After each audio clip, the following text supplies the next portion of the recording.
when the court banned Bible reading from schools in 1963, on what possible grounds did it justify its decision? If you want to see why the court did what it did, simply read the case for yourself. You can find it online, or you can go to a local law library and read it. And if you do, you'll see that in reaching its decision, the lower court had relied on the testimony of a psychologist who explained the danger of reading the Bible in schools. The Supreme Court then repeated that finding, reporting, if portions of the New Testament were read without explanation, they could be and had been psychologically harmful to the child. That decision to remove the Bible from schools, just like the decision to ban voluntary prayer, was a reversal of all previous practice and rulings by the court on that issue. The court was simply announcing yet another new policy. In essence, it was just saying, the majority of the 9 of us on the court don't want the Bible in schools anymore.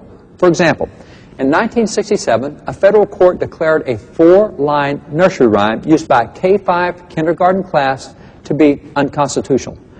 The court acknowledged that the word God did not appear anywhere in the nursery rhyme, yet the rhyme was still unconstitutional. Apparently, if someone were to hear the rhyme, he might think that it was talking about God, and that would be unconstitutional.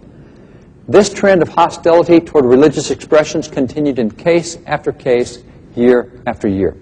In fact, by 1980, the Supreme Court even addressed whether students could continue voluntarily to see the Ten Commandments while at school. The court acknowledged that the Ten Commandments in question were passive displays, just one of many pictures at school. That is, a student might see hanging on the wall a picture of George Washington, or a field of flowers, or a lighthouse on a seashore, or student artwork, or the Ten Commandments, or whatever. In fact, here is an original copy of the Ten Commandments that led to the Supreme Court case. They were not part of any curriculum. They passively hung on the wall, and like any other picture, a student could look at them if he wanted to, and if he didn't, he just walked on by. Nevertheless, the Supreme Court ruled that allowing students even voluntarily to see a copy of the Ten Commandments at school was unconstitutional. The Ten Commandments had to come down off the walls. Notice the court's explanation.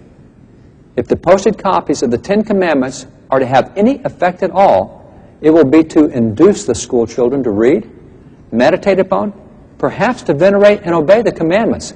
This is not a permissible state objective. What a statement. We can't let students see the Ten Commandments. If they saw them, they might read them. And if they read them, they might respect them. They might even obey them. You know, things like don't steal and don't kill. That would be unconstitutional.